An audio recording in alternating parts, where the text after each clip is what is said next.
अस्सलाम वालेकुम beautiful people, आपके अपने चैनल यूट्यूब इंस्टीट्यूट में आपका स्वागत है। सो स्टूडेंट, जैसा कि क्लास 12 के स्टूडेंट कॉमर्स वाले आप लोग का एग्ज़ाम आ रहा है, तो मैं अपलोड नहीं कर पाई कुछ आपका इम्पोर्टेंट क्वेश्चन, क्योंकि मेरा भी एग्ज़ाम चल रहा था। तो जो कि मेरा एग्ज़ाम अभी ख़त्म हो गया है, तो आपका जो अगला पेपर है वो इकोनॉमिक्स है, शायद 5 तारीख को। तो मैं आपको इकोनॉमिक्स का जो है वो इम्पोर्टेंट क्वेश्चन दे रही हूँ। आपको ज़्यादा टेंशन और ज़्यादा लेंदी प्रोसेस पढ़ के जाने का ज़रूरत नहीं है, ठीक है। मैं जो सिर्फ कुछ आपको 10-12 क्वेश्चन दूंगी, बस आप वही क्वेश्चन को करके जाइएगा, तो आपका मार्क्स जो है वो 80+ ही आएगा, अबव ही आएगा, उससे कम नहीं आएगा। क्योंकि मैं खुद इकोनॉमिक्स का एग्ज़ाम दी हूँ, तो मेरा जो इकोनॉमिक्स में है वो 89 मार्क्स आया है। तो चलिए मैं आप लोग को कुछ इम्पोर्टेंस क्वेश्चंस जो है वो दे रही हूँ। तो देखिए, सबसे पहले हम लोग इकोनॉमिक्स का इम्पोर्टेंट चैप्टर्स को देख लेते हैं। तो देखिए, सबसे पहले से आपको पता है, एक है माइक्रो इकोनॉमिक्स, एक है मैक्रो इकोनॉमिक्स, ठीक है। तो माइक्रो इकोनॉमिक्स में सबसे पहला इंट्रोडक्शन चैप्टर यूनिट है, एक यूनिट। दूसरा यूनिट है कंज्यूमर बिहेवियर और डिमांड। तीसरा है आपका प्रोड्यूसर बिहेवियर एंड सप्लाई। चौथा है form of market and price distribution, simple application of tool, demand and supply curve, ठीक है। ये 5 यूनिट जो है वो कोर्स 1 का है, जो कि माइक्रो इकोनॉमिक्स का है। तो आप शायद ये सब चैप्टर पढ़ चुके हैं। बहुत सारे बच्चे लोग गेस्ट पेपर भी लिए होंगे, तो उसमें से भी आप लोग पढ़ लिए होंगे क्वेश्चंस, मगर उसमें बहुत ज़्यादा ही क्वेश्चन देता है, जिससे वजह से उतना स्टूडेंट लोग जो वो सारे क्वेश्चन को नहीं पढ़ पाते हैं। तो और पढ़ते भी है तो आप भूल जाते हैं कि अच्छा किसका आंसर था, बहुत ये हो जाता है, मिस हो जाता है। तो मैं आपको जो दे रही हूँ क्वेश्चन, आप सिर्फ उसको पढ़ के जाइए और अपने एग्जाम में 80+ अबव अचीव करिए, ठीक है। तो देखिए, और सेकेंड कोर्स है आपका, कोर्स 2 में आपका चैप्टर हो गया माइक्रो इकोनॉमिक्स का इंट्रोडक्शन है, नेशनल इनकम रिलेटेड एग्रीगेट्स है, determination of income and employment है, एंड थर्ड यूनिट है आपका यूनिट 3 है मनी एंड बैंकिंग। बस आपको इतना ही चैप्टर पढ़ना है। इसमें से भी मैं आपको कुछ छाट के कुछ 10-15 क्वेश्चंस दूंगी, बस आप उसको एक पढ़ लीजिए और बस जाइए। इससे ज़्यादा आपको टेंशन लेने का ज़रूरत नहीं है। मैं आपको गारंटी दे रही हूँ कि आप इसमें जो मैं बता रही हूँ क्वेश्चन वो आप पढ़ के जाइएगा, तो आपको उसमें 80+ जो है वो आप आराम से इकोनॉमिक्स जो मार्क्स है वो स्कोर कर सकते हैं। तो देखिए, ग्रुप का क्वेश्चन में आपका 2 ग्रुप मिलेगा। पहला ग्रुप में है 5 मार्क्स का true false fill in the blank, जो उसके मन में रहेगा क्वेश्चन, एग्जामिनर के मन में, वो आपको 1-1 मार्क्स का 5 क्वेश्चन देगा, ठीक है। फिर वेरी शॉर्ट क्वेश्चन, जो कि 3 मार्क्स का 5 क्वेश्चन रहेगा, ठीक है। शॉर्ट क्वेश्चन रहेगा 4 मार्क्स का 3 क्वेश्चन रहेगा, और लॉन्ग क्वेश्चन 6 मार्क्स का 3 क्वेश्चन रहेगा। तो ये टोटल 50 मार्क्स हुआ। फिर ग्रुप बी में आएगा तो आपको फिर इसी तरीके से मिलेगा, जो कि 20 मार्क्स का यहाँ पे रहेगा। 50, 60, 70, 80, सॉरी 30 मार्क्स का यहाँ रहेगा, ठीक है। तो 80 मार्क्स हो गया, और 20 मार्क्स आपको पता है स्कूल की तरफ से इंटरनल जो आप ये बनाते हैं हम प्रोजेक्ट, उसमें से मिलता है यूनिट टेस्ट या फिर और कुछ भी ये सब होता है, तो वो तो आपका ये टोटल 100 मार्क्स हो गया, ठीक है। तो यहाँ पे शॉर्ट क्वेश्चन में आपको क्वेश्चन देगा जो लॉन्ग, और 3 मार्क्स वाले जो क्वेश्चन रहेंगे उसमें आप 1 पेज लिखिए। 4 मार्क्स वाले में आप 2 पेज लिखिए, और लॉन्ग क्वेश्चन जो 6 मार्क्स का रहता है उसमें आप उतना नहीं तो 4 मैक्सिमम है, आप 4 से कम मत लिखिए। 4, 3 पेज, 2 पेज, ये 4 पेज, और नहीं हो रहा है तो 3 पेज भी आपका ये क्वेश्चन जो है वो चलेगा, 6 मार्क्स वाला। तो ये आपको समझ में आ गया। और हाँ, एक बात ध्यान रखना है, बहुत सारे स्टूडेंट लोग क्या करते हैं, पहले ग्रुप ए सोचते चलो ग्रुप ए इजी क्वेश्चन है सर, पहले इसमें टाइम जो है वो पूरा वेस्ट कर देते हैं, जिसकी वजह से लॉन्ग क्वेश्चंस बनाने में आपको जो टाइम जो है वो खत्म हो जाता है। 3 आवर का टाइम मिलता है, आप लोग सिर्फ 2 घंटा 1 घंटा इसी में यूज कर दीजिएगा, तो फिर इसमें आप नहीं ये कर पाएगा, कंप्लीट उसको नहीं कर पाएगा। क्योंकि आपको लॉन्ग, सबसे पहले आप क्या करिए, क्वेश्चन देखिए। शॉर्ट क्वेश्चन है, जो वेरी शॉर्ट क्वेश्चन है उसको छोड़ दीजिए। सबसे पहले आप लॉन्ग क्वेश्चन से स्टार्ट करिए, लॉन्ग क्वेश्चन, और नंबरिंग लिखना नहीं भूलिए। जैसे कि आप ग्रुप ए का लॉन्ग क्वेश्चन बना रहे हैं, तो आप बड़ा बड़ा बोल्ड लेटर में उसको लिख दीजिए। यहाँ पे ग्रुप ए का हम लॉन्ग क्वेश्चन बना रहे हैं, क्वेश्चन नंबर ABC जो भी आप बना रहे हैं वो लिख दीजिए। इससे एग्जामिनर को पहचानने में मुश्किल नहीं होगी। और सबसे पहले आप हमेशा लॉन्ग क्वेश्चन से स्टार्ट करिए, और हाँ जो जो क्वेश्चन आपको आता है वो क्वेश्चन सबसे पहले आप बनाइए, जो नहीं आता उसमें आप टाइम वेस्ट करिए तो जो आता है वो भी आपका छूट जाएगा। तो आप ये दो बात अपने माइंड में अच्छे तरीके से डाल लीजिए, ठीक है।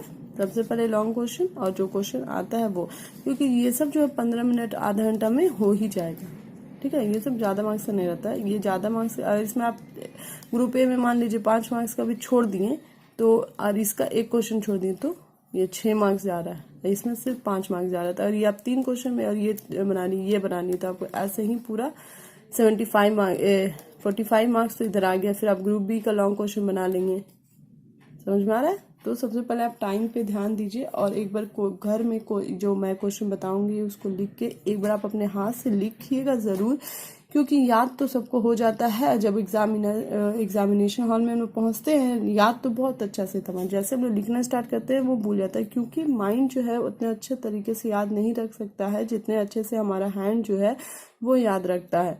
आप हाथ से एक बार लिख लीजिए कोई क्वेश्चन को, तो उसको आप हमेशा याद रखिएगा, बस एक बार रिवीजन करिएगा तो आपको वो याद हो जाएगा। माइंड में जो हम लोग याद करते हैं वो ज्यादा देर तक स्टोर नहीं कर पाता है, क्योंकि हम लोग का ह्यूमन का जो याददाश्त करने का पावर होता है वो, उसको आप बार बार आपको मेमोरी आपको बार बार रिवीजन करना पड़ेगा तब जाके याद होगा। करके बिना देखे वो जो आप आंसर याद थी उसको बंद कर दीजिए, एक वाइट पेपर या वाइट कॉपी में उसको लिखिए आप, ठीक है। देखिए कि हाँ मैं खुद से लिख ले रहे इतना टाइम में, तो आपके लिए आप वो आराम से क्वेश्चन जो है वो एग्जाम में कर सकते हैं। तो आपको यहाँ तक समझ में आया। आप लोग देखिए बहुत सारे स्टूडेंट लोग क्या करते हैं हड़बड़ी में कि जल्दी जो आपको वो फ्रंट पेज मिलता है ना कॉपी का, तो उसमें आपको OMR सीट रहता है, तो उसमें आपको जो सर्कल करना पड़ता है, ठीक है। तो उसको आप काइंडली प्लीज पहले अच्छे तरीके से पढ़ लीजिएगा, और आपको नहीं समझ में आया तो आपको जो सर गाइडेंस करते हैं वो लोग से पूछ लीजिए कि हाँ यार सर क्या बोल रहा है यहाँ पे। अब नहीं आता तो शर्माने का बात नहीं है, बहुत सारे स्टूडेंट नहीं आता अरे क्या बोलेंगे सर, से शर्माना नहीं है, आप पूछ के करिए, आपका ही फायदा है। अगर आप गलत भर दीजिएगा तो आप सही भी आंसर लिखे तो वो आपका रोल नंबर वहाँ आइडेंटिफाई नहीं हो, जिसकी वजह से आपका रिजल्ट नहीं बन पाएगा। आपको ये लिख देगा कि आप एब्सेंट थे एग्जाम में, या फिर आपका रोल नंबर नहीं मैच किया, तो फिर आपका इसमें गड़बड़ी हो जाएगा। इसलिए मैं बोल रही हूँ कि अच्छा तरीके से प्रॉपर पढ़ के भरिएगा। और हाँ क्वेश्चन पेपर को एक बार जरूर से पढ़ लीजिएगा कि कितना क्वेश्चन बनाना है, कौन सा क्वेश्चन कंपलसरी है। बहुत से स्टूडेंट अच्छा पिछले साल यही बेस में आया था क्वेश्चन, ऐसे ही बेस में बना देते, ऐसे नहीं होता है, क्वेश्चन चेंज करता है हर साल। तो आप क्वेश्चन पेपर को एक बार अच्छे तरीके से पढ़ लीजिएगा, और कॉपी बहुत ही नीट एंड क्लीन रखिएगा, बता दे रही हूँ मैं, क्योंकि आप सही भी आंसर लिखे और आपका कॉपी थोड़ा भी मिस रहा तो एग्जामिनर जो है वो मार्क्स काट लेता है। तो आप अपनी कॉपी को जितना हो सके नीट एंड क्लीन रखिए, इसको में कटिंग मत करिए, ठीक है। और एक बार हाँ जैसे आपको क्वेश्चन नंबर 1 याद है और क्वेश्चन नंबर 2 नहीं याद है, क्वेश्चन नंबर 3 याद है, तो बहुत से स्टूडेंट लोग क्या करते हैं क्वेश्चन नंबर 1 लिख दी, अब फिर 2 का इतना ज्यादा ब्लैंक स्पेस छोड़ दिए और फिर क्वेश्चन नंबर 3 लिखने लगते हैं। मगर ऐसा गलती कभी नहीं करना। आपको क्वेश्चन नंबर 1 याद है, आप पहले क्वेश्चन नंबर 1 लिखिए, क्वेश्चन नंबर 3 याद है, उसके बाद आप क्वेश्चन नंबर 3 लिखिए, 2 का ब्लैंक कभी मत छोड़िए। बाई चांस हम एग्जाम में हड़बड़ी में आप क्वेश्चन नंबर 2 लिखना भूल गए तो फिर एग्जामिनर के सामने आपको बहुत ही बुरा इफेक्ट पड़ता है कि यहाँ पे ब्लैंक स्पेस है। इसलिए आपको जो आंसर नहीं आता उसको आप सबसे लास्ट में लिखिए, उसके लिए स्पेस कभी नहीं छोड़िए, ठीक है। जो आता है वो सबसे पहले लिख लीजिए आप, फिर जो नहीं आता उसको आप लास्ट में बनाइए, ठीक है। तो ये कुछ टिप्स था एग्जाम्स के बारे में। तो आई होप आप लोग ये मेरे टिप्स को बताए हुए आप जरूर फॉलो करेंगे, आप इसको फॉलो करिए। और हाँ एक बात, हाँ एग्जाम है जैसे सुबह में आपका, तो आप सुबह में उठ के पढ़िए, रिवीजन तो करिएगा ही। उसके बाद जैसे जाने लगते बहुत स्टूडेंट लोग बाप रे गाड़ी में बैठ के बुक पढ़ने लगता है, तो इस तरीके का गलती कभी नहीं करें, क्योंकि जो चीज हम लोग को याद भी रहता है ना वो इतना ज्यादा प्रेशर हो जाता है, तो उसकी वजह से हम वो चीज आंसर जो है वो भूल जाते हैं। ये बहुत बड़ा मिस्टेक है, ये मेरे साथ हुआ। मैं भी एग्जाम देने जा रही थी, सोची जा ऐसे रिवीजन कर लेते हैं, तो मैं एग्जाम से पहले रिवीजन कर ली थी। तो 1 घंटा एग्जाम से कम 2 घंटा बाद, 2 घंटा पहले आप जो पढ़ना पढ़ लीजिए, एग्जाम के 2 घंटा बाद। जैसे 9 बजे एग्जाम है तो आप 7 बजे से इसके बारे में कुछ नहीं पढ़ना है, ठीक है। एक्सपीरियंस कर चुकी हूँ इसलिए आप लोग को ये सलाह दे रही हूँ कि आप ऐसा गलती कभी नहीं करिएगा। और हाँ, सबसे ये एक और बात कि सुबह में आप याद करिए आंसर, आपका इजीली याद हो जाएगा। जो कि सुबह में याद किया वो आपका, उसको आप कह सकते हैं कि आपका लाइफ टाइम के लिए वो याद रहता है। सिर्फ आपको बीच बीच में एक रिवीजन करने का ज़रूरत पड़ता है, एज कम्पेयर टू आप आफ्टरनून में या फिर रात में याद कर रहे हैं। तो मैं प्रेफर करती हूँ कि आप सुबह में याद करिए, क्योंकि सुबह में हमारा जो माइंड है वो ज़्यादा जल्दी और इजीली कैच करता है।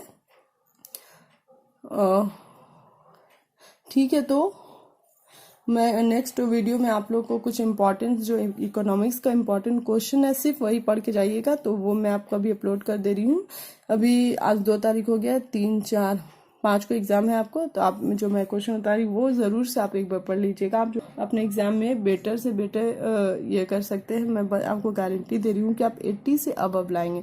80 से नीचे लाने का तो चांस ही नहीं। आप 85, 87, 90 इतना स्कोर कर सकते हैं, क्योंकि मैं खुद इकोनॉमिक्स में लेके आई हूँ इतना मार्क्स।